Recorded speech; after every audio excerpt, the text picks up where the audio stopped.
প্রচুর আম হয়েছে, ঝড়েও প্রচুর পড়ে যায়, তাও এই কটা এখন অবশিষ্ট আছে, তাও অনেকগুলোই আছে।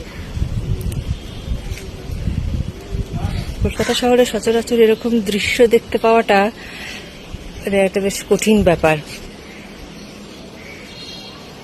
অসাধারণ, এই আমটা বেশ বড় হয়েছে, বেশ বড় হয়েছে।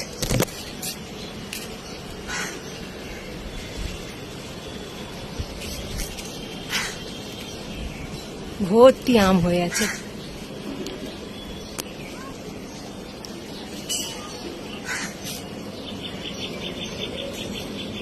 আমি ভাবলাম আমি একা একা দেখবো কেন, আমার সব বন্ধু বান্ধবদের সঙ্গে শেয়ার করি, সবাই দেখুক।